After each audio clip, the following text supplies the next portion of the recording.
Get your Nimbus 2000, shine up the quaffle, and tell Miss Granger to meet me in the Chamber of Secrets. Hashtag Emma should date Derek. It's Harry Potter Quidditch World Cup.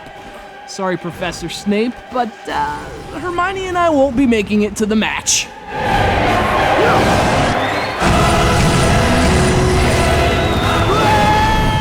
Released in 2003, Harry Potter Quidditch World Cup is based on the popular game from the Harry Potter books and movies, that being Quidditch. Two teams fly on their broomsticks and pass a ball around like a kind of aerial soccer. The objective is to toss that ball through one of 3 rings. That gives you 10 points, but really you can win without ever doing so. If your team's seeker catches this crazy golden thing, you're awarded like 1,000,000 points and you pretty much automatically win.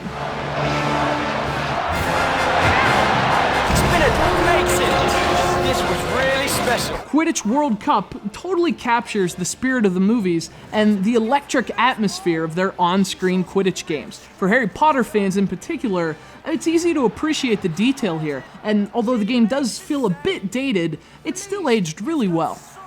EA did a fantastic job. They simplified this bizarre and somewhat complex imaginary sport into far more manageable pieces. So you play primarily as a chaser or an offensive player, and you basically fly all over the place trying to get the ball and toss it through the rings. Hufflepuff really needs to get back into the game. Now, when you call for it, you can also control a beater, basically a defenseman who tosses another ball at the other team's players to knock them down, kind of like a little dodgeball. And once you've launched that ball, you go back to controlling the chaser. And then the game plays out back and forth until the snitch, that crazy gold thing, is finally released.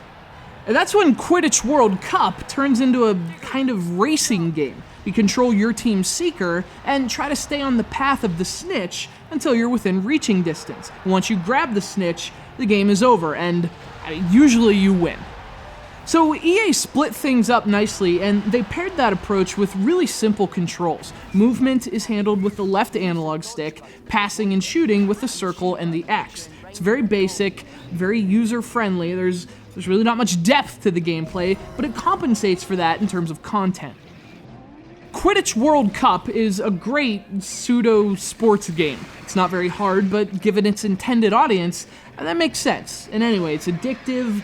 Arcade sports charm makes up for that as well. If you're into Harry Potter or pretend sports, Quidditch World Cup is still a PS2 game worth owning.